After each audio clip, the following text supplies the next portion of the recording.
তো দেখো এদিকে ট্রেন ধরার জন্য আমি ওভারব্রিজ ক্রস করে আসছি এবং 3 নম্বরে দিয়েছে, তো ট্রেনের জন্য ওয়েটও করছি। এখনও সিঁড়ি থেকে নামিনি, সিঁড়ি থেকে নেমে এই যে আমি হাঁটতে হাঁটতে যাচ্ছি। তো আমার সঙ্গে আমার জায়ের ছেলে, মানে আমারও ছেলে, ও গেছে, তো আমরা দুজনে মিলেই যাব। তো ও জিজ্ঞাসা করছে যে কতই ট্রেনটা দেবে, আমি বললাম 3 নম্বরে দেবে। তো বলছে অ্যানাউন্স হয়নি তো কাকি, আমি বলছি দাঁড়াও ট্রেন ঢুকবে। তো দেখো কথা বলতে বলতে 3 নম্বরে দেবে বলছিল, সেটা আবার 2 নম্বরে গাড়ি ঢুকে গেছে। তো ও আর আমি দাঁড়িয়ে গেছি ট্রেনটা ধরার জন্য। ট্রেন এসেও গেছে এবং ট্রেনে উঠেও পড়েছি, ঠিক আছে। এবারে 2 মা আর ছেলে মিলে গল্প করতে করতে ট্রেনে উঠেও পড়লাম।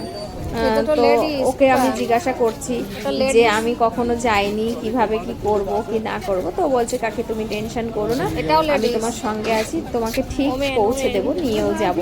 তো এই 2 মাইপো কথা বলতে বলতে ট্রেনে করে ছুটলাম। আর মানে টেনশন তো হয় স্বাভাবিকভাবে, কিন্তু কী আর করা যাবে বলো। তার মধ্যে তো দেখো ট্রেনের মধ্যে বসে থেকে বাইরের ভিউটা তোমাদের সঙ্গে একটু শেয়ার করবো। এই বাড়িটা ভালো লাগে, কিন্তু গাছে দেখতে ভালো। বাড়িটা একটা আমি জুম করে ফুলটা দেখার চেষ্টা করছিলাম। দেখতে দেখতে দেখছি যারা রেলে মানে চাকরি করে এই রোদের মধ্যে কত কষ্ট করে তারা কাজ করছে, সত্যিই কষ্টকর। মানে আমরা ভাবি সার্ভিস করা মানে বিশাল একটা ব্যাপার, কিন্তু বাইরে খুবই কষ্ট, খুবই কষ্ট। তো দেখো এই কথা বলতে বলতে আমরা কিন্তু শিয়ালদার উদ্দেশ্যে রওনা দিয়েছি। আর এই যে বড় বড় বিল্ডিংগুলো আমি না যখন দেখি তখন ভাবি কারা কাজ করেছে। আমার মনের মধ্যে না এইগুলো হয় যে কারা কাজ করেছে, যারা কাজ করেছে তারা কি নিচের দিকে তাকিয়েছে, এই সমস্ত উল্টোপাল্টা ভাবনা করতে করতে দেখো ট্রেনের মধ্যে বসে আছি। আর এদিকে ট্রেনগুলো, মাল ট্রেন দাঁড়িয়ে আছে, কাঞ্চনজঙ্ঘা এক্সপ্রেস দাঁড়িয়ে আছে। তো আমরা ক্রস করতে করতে প্রায় শিয়ালদার দিকে ঢুকবো, ঠিক আছে। তো ট্রেনে প্রচণ্ড পরিমাণে ভিড় হয়েছিল, ঠিক আছে।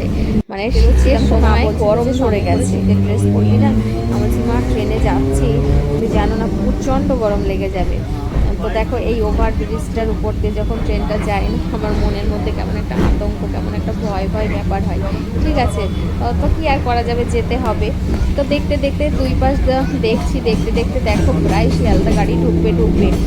তো এই রেলের যারা চাকরি করে তাদেরকে আবারও দেখলাম এখানে কাজ করছে। তারপরে এই সাইডটা দিয়ে, সেটা তোমাদের দেখো না, দুজন বয়স্ক সার্ভিসম্যান দেখলাম, ভীষণ কষ্ট হচ্ছে রোদের মধ্যে, ওরাও বসে গেছে, এই দেখো বসে রেস্ট করছে। তো আমরা ভাবি রেলের চাকরি যারা করে তাদের সেই সুবিধা, দেখো আমি এদেরকে দেখারও চেষ্টা করছিলাম। তো এই বলতে বলতে দেখো শিয়ালদা ঢুকে গেছে ট্রেনটা। আর মানে নামবো সেটা নিয়ে আতঙ্ক হচ্ছে, মানে এত ভিড়। শিয়ালদা গাড়ি ঢুকে গেছে, তখন আমি জানলার পাশে বসে আছি। আমি বললাম পুরো খালি হবে খোকা, তারপরে মানে আমার জায়ের ছেলে, আমার ছেলেকে বললাম যে খোকা পুরো খালি হবে তারপরে নামবো। দেখো আমরা নেমেও গেছি। এত ভিড় মানে পা ফেলার জায়গা নেই, মানে এত পরিমাণে ভিড়। এবার আমি আবার ভাবছি, 5 নম্বরে গিয়েছিল ট্রেনটা, আমি আবার ভাবছি এত ভিড়ের মধ্যে মানে সামনের দিকটায় যে যাব, কিভাবে যাব। তো আমার ছেলে সামনে যাচ্ছিল, আমি পিছনে ছিলাম। ও আবার মাঝে মধ্যে আমাদের দিকে দেখছে যে আমার কাকি আবার হারিয়ে গেল কিনা। তো দেখো কথা বলতে বলতে আমরা প্রায় সামনের দিকে চলে এসেছি। মানে সামনের দিক দিয়ে বাস অথবা অটো কিছু ধরে নেব, যেহেতু বড় বাজার যাব। তো দেখো আমরা মেন গেটেও চলে এসেছি। মেন গেট দিয়ে এই যে আমি আর আমার ছেলে সামনে যাচ্ছি অটো বা বাস ধরার জন্য। এই বাইরে যখন বেরোই না, তখন ভাবি মানুষের কত ব্যস্ততা গো, এই মানে এত বিজি লাইফ, মানে আমরা যে এত দৌড়াদৌড়ি করছি, কিন্তু জীবনের কি বলো তো, 1 সেকেন্ডের যেন কোনো সময় কেউ কোথাও ইনভেস্ট করতে চাইছি না। আমরা সবাই বিজি, এরকম একটা ব্যাপার। কিন্তু নিঃশ্বাসটা ফুরিয়ে গেলে তো সব শেষই হয়ে যাবে। তো এইখান থেকে দেখো মেন রোডে চলে এসেছি। কত লোকজন কর্মব্যস্ততায় ছোটাছুটি করছে, আর দেখছি আর ভাবছি। তাই তো আমি বাড়ি বসে থাকি আর ভাবি, আর এখন এইখানে এসে বুঝতে পারছি মানুষ কত ব্যস্ত, যে যার গন্তব্যে যাওয়ার জন্য ছোটাছুটি করছে। তো এই বলতে বলতে দেখো আমরা মেন রাস্তায় চলে এসেছি। আর মেন রাস্তায় চলে এসে বাস বা অটো যেটা পাবো সেটাই উঠবো, দাঁড়িয়ে গেছি। তো আমি আমার ছেলেকে জিজ্ঞাসাও করছি, বাবা যে এত ভিড়, আমার তো মাঝে মধ্যে মাথাও ঘুরে যাচ্ছে। আমি বলছি কি ঠিকঠাক যেতে পারবো তো। তো দেখো আমরা বড় বাজারে প্রায় চলে এসেছি, বাসে করে এসেছিলাম, বাসের জার্নিটা দেখালাম না। তো বড় বাজারে ঢুকে আমার ছেলে বলছে কাকি এই একটা দোকানে চায়ের স্পেশাল। তা তুই মাইপো চা খাচ্ছি আর গল্প করছি। এই যেটা হচ্ছে আমার ছেলে।